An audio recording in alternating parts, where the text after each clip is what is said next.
100 रोटी वाला ससुराल। ससुराल। सुनो जी, मुझे तो शीतल की बड़ी फिक्र रहती है। उसका ध्यान तो बस घर के बाहर दोस्तों के साथ घूमने फिरने में ही रहता है। उसे कुछ बोलो तो एक नहीं सुनती। मैं तो कहती हूँ इसकी जल्दी शादी वादी करवा दो, वरना लड़की हाथ से निकल जाएगी। तुमसे ज़्यादा चिंता है मुझे शीतल की शादी की। कल ही वो रामपुर वाले मौसा जी को फ़ोन भी किया था।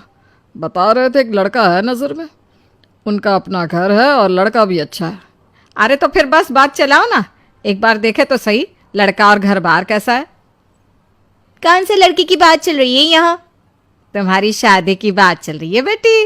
अब तुम्हारी शादी की उम्र हो रही है तो लड़का तो देखना पड़ेगा ना। उफ़ो, मुझे अभी नहीं करनी शादी वादी। ये तो मेरे खेलने कूदने के दिन है। बहुत खेल कूद ली तुम, अब घर के काम धाम सीखने की कोशिश करो, समझी? ससुराल जाकर हमारी नाक मत कटवा देना। सब्जी काटनी तो आती नहीं इसको, तो नाक ही कटवाएगी। अरे मैं इसे शादी तक अच्छे से सब सिखा दूंगी। आप तो बस उस लड़के से इसकी शादी के बाद चलवाओ।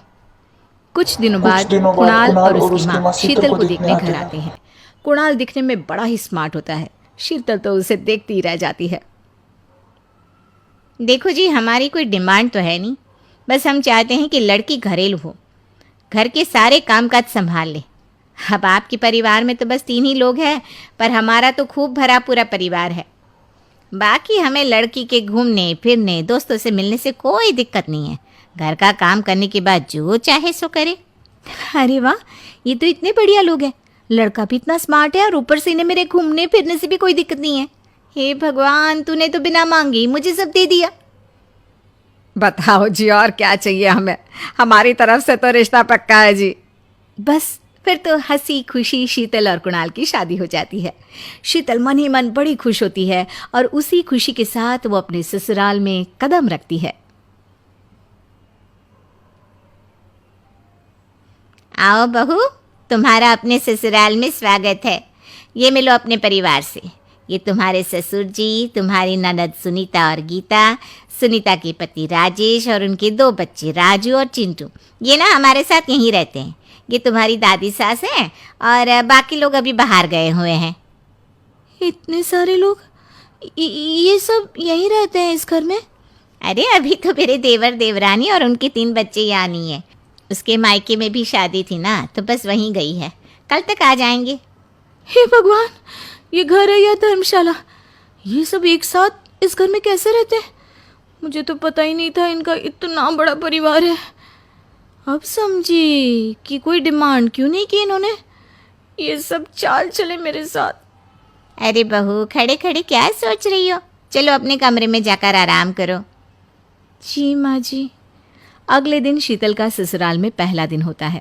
शीतल रसोई में जाकर सबके लिए खीर बनाने लगती है। तभी उसके ननद सुनीता आती है। अरे वाह भाभी, आज क्या बना रही हो? बस दीदी, आज वो पहली रसोई है ना, तो खीर बना रही थी। अरे भाभी, ये खीर वीर रहने दो। घर में 4 लोगों को शुगर है और कुछ लोग मीठा ही नहीं खाते। आप ना सीधा खाना ही बना दो। क्या फ़र्क पड़ता है मीठा बने या नमकीन? बस बहू के हाथ की पहली रसोई होनी चाहिए ना। जी दीदी, तो फिर मैं खाना ही बना देती हूँ। आप बता दो खाने में क्या बनेगा? बस सिंपल सी कोई सब्जी बना दो, जैसे आलू गोभी या आलू मटर, और उसके साथ रोटियां सेक दो। हमारे परिवार में अब तुम्हें मिलाकर पूरे 20 लोग हो गए हैं। 15 बड़े और 5 बच्चे। बड़ों की 6-6 और बच्चों की 2-2 के हिसाब से रोटी बना देना। चलो मैं चलती हूँ, सब देख लेना। हाँ, बड़ों की 6-6 रोटी, मतलब कि 15 लोगों की 90 रोटियाँ, और बच्चों की 2-2 रोटी, मतलब 5 बच्चों की 10 रोटियाँ। 90 और 10 मतलब कुल मिलाकर 100 रोटियाँ। हाय, मैं तो मर गई। 100 रोटी अकेले कैसे बनाऊंगी? माँ, ये तुमने मेरी शादी कहाँ कर दी?